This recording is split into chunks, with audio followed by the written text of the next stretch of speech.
皆さん、こんにちは。西安防災部です。いつもご視聴いただきありがとうございます。あってよかった、いつもの場所に。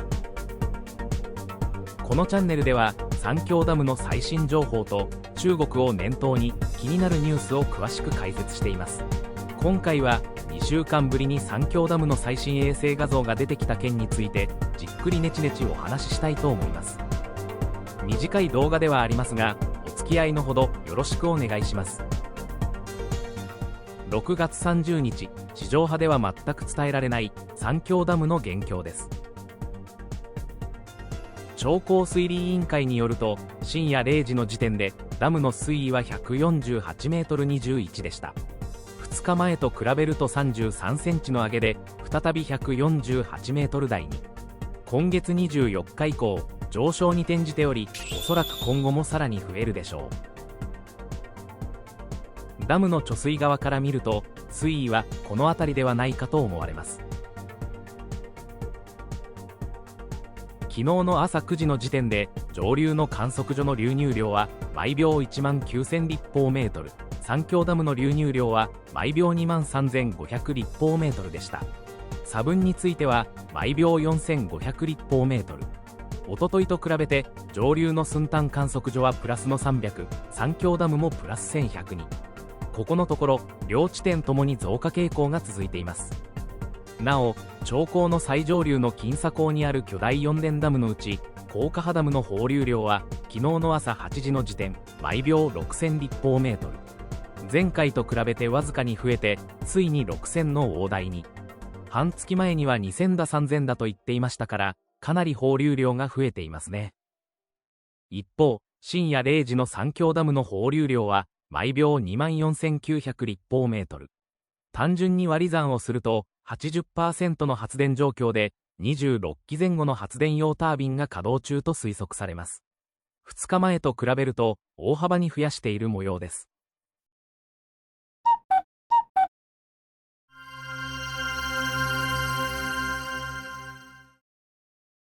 三峡ダムと上流のダムの流量について現状を確認しておきましょう。こちらは2月からおとといまでの流量となり、交通運輸部発表データを元に作成。上が三峡ダム、下が高架波ダムです。最初に上流にある高架波ダムについて。濃い青のラインの放流量はほぼ変わらず、水色のラインの流入量は若干回復傾向。先ほども触れましたが、このダムからの放流量は6000の大台に乗り、洪水シーズンらしくなってきました。過去の最大放流量は毎秒1万7000立方メートルあたりまで行ったことがあるので、今年は今後どこまで増えるのかが注目です。続いて三峡ダムの状況について、オレンジのラインの流入量は上昇を続け、なかなかピークが見えない状況。いずれは減少に転じるとお伝えしてきましたが、上流の寸単観測所とさらに上流の高架波ダムの流量を見ると、急激に減少に転じるとは思えない状況。一方で三峡ダムからの放流量は流入量とほぼ同じと、控えめなダム操作。前回流入量が増えた時は、放流量を大きく増やしてドバドバとやっていたのに比べると、現在は下流の増水状況を見ながら慎重にやっている、といったところでしょうか。そして昨日の最新データが出てきたので、グラフに載せるとこのようになり、高架波ダムの放流量は高い水準を堅くなに維持、流入量もそれほど大きな変化はなさそうです。三峡ダムの流入量は変わらず、一方で放流量を増やしている模様。長江水利委員会は、一旦流入量が減った後増水と予想していたようですが、どうやら減少することなく増水しているようです。スパコンを使って精密に運用しているように見えて、実際のところ全然予測できていないみたいですね。ちなみに、今朝の情報によるとさらに増水して、流入量が2万5000の大台に乗ったということだけお伝えしておきます。Nishi Yang Channel。 前回の動画では、雨が一旦落ち着いて晴れ間が広がると、衛星写真が見れるかもしれないですねと言っていたところ、グッドタイミングで最新画像が出てきました。こちらはヨーロッパが運営する衛星、センチネルが公開している画像で、今月の28日のものになります。比較のために、2週間前の15日に撮影されたものと見比べてみましょう。最近は初めて当チャンネルの動画を見ていただく方も多くなりましたので、基本的な部分の説明だけしておきたいと思います。こちらが三峡ダムの本体になり、長さは2キロちょっと、画面の左から右に水が流れていきます。ここで洪水を調節したり、発電を行ったりするわけです。また、ダムができることで、上流と下流の高低差が100メートル以上となったため、大きな船でも通過できるように、船舶昇降機と5段式のプールになっている肛門という設備がダムの隣に作られています。それでは最新画像について詳しく見ていきましょ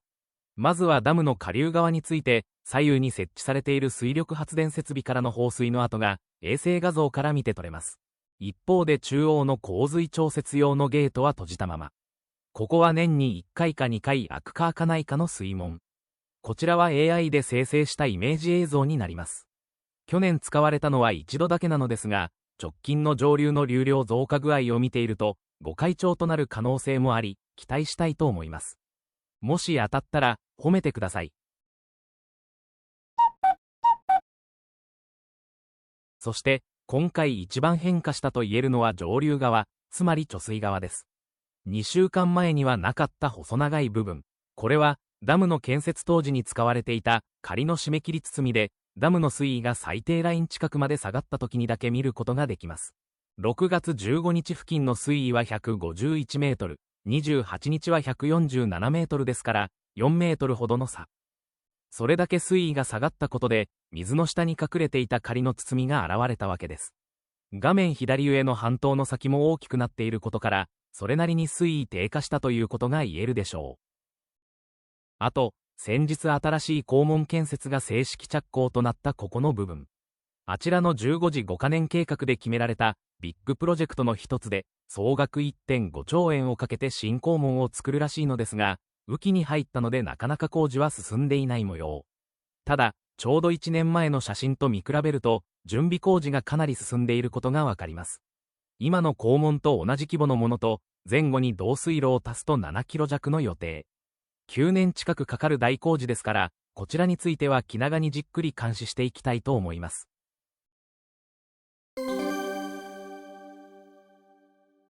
三峡ダムの情報についてもう少し詳しく見てみます。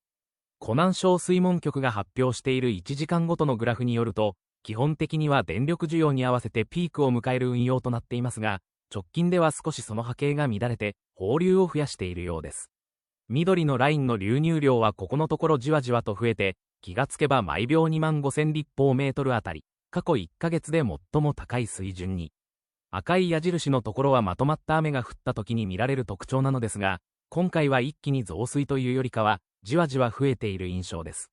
その原因は、600キロ上流にある重慶市の観測所のデータにありそうです。先ほど触れた通り、上流地域で降った雨と、さらに最上流の巨大ダムから放流した分が合わさり、じわじわと増えているものと推測されます。このため、しばらく三峡ダムへの流入量が劇的に減るということはなく、むしろさらに増えるのではないかと当チャンネルでは見ています。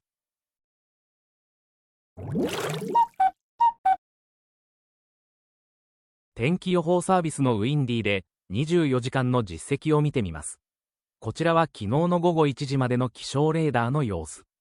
長江の上流で発達した雨雲が東に流れていき、長江流域に雨をもたらしています。それほど強い雨ではないものの、長時間にわたり降り続けるとなると、じわじわと流量に影響してくるかもしれません。次に、今後の予想を見てみます。どちらかというと、ダムの上流というよりかは下流側で強めの雨雲が広がりそうです。今日の三峡ダムの天気は最高気温が28度、最低気温が22度で曇りの予報。前回も少し触れましたが、来月5日あたりに南部の海南島に赤い塊が接近しその後北上した後、長江の下流側を通過する可能性があります。まだ先の話なので精度は今一つなものの、梅雨前線との兼ね合いで大雨になるかもしれません。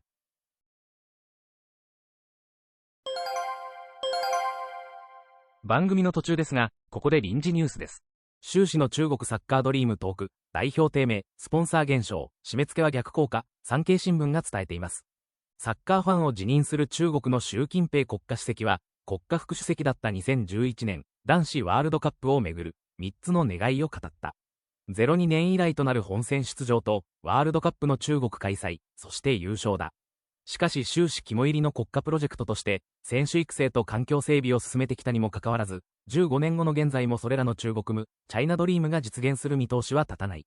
成功したサッカー文化は、自由に遊ぶ子供たちと地域に根を張ったクラブ、各種リーグのピラミッドから徐々に浮かび上がる才能に依存しており、中国のように当局の締め付けが厳しい社会では、成熟したサッカー文化が生まれにくいというわけだ。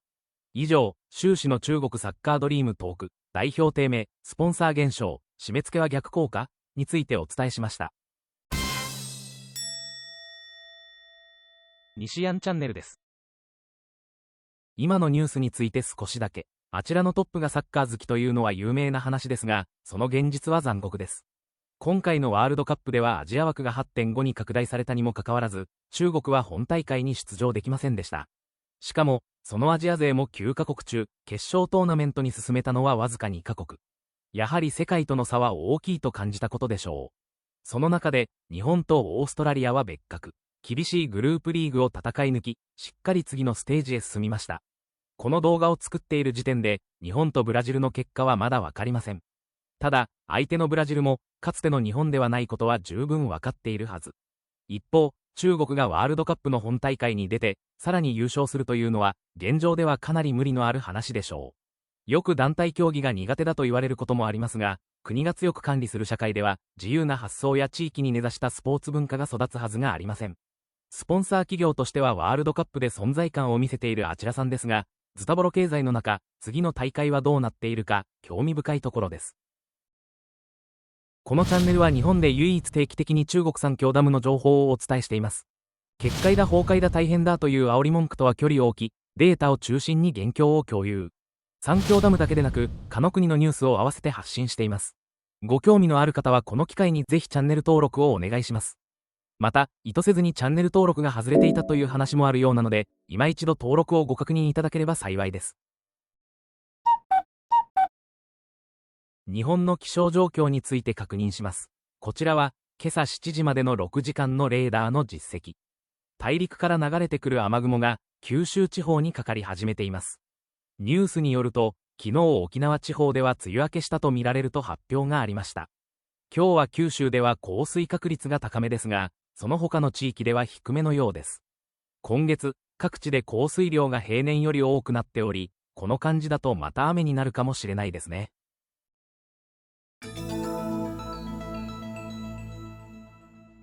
長江で10年間、禁漁である県。2021年1月1日から、長江では禁漁がスタートしています。深刻な水質汚染が発生しており、漁獲量が激減。乱獲や生活排水、工場排水など、いろいろな原因があるとされています。10年間禁漁ということで、本流と支流も合わせて対象になります。当時、漁師の数は30万人とされていました。禁漁が始まって5年が経過。十分な保障はされたのでしょうか。次の職場は決まったのでしょうか。ダム建設の際に100万人以上が強制移住させられましたが、保障も十分でなかったという話もあります。そういえば、現地カメラの映像が配信されていた頃に、三峡ダムの下流側で釣りをする人が映り込んでいました。おそらく、ルアーで釣りを楽しんでいるのではないかという映像。今ではもう、見られないんでしょうね。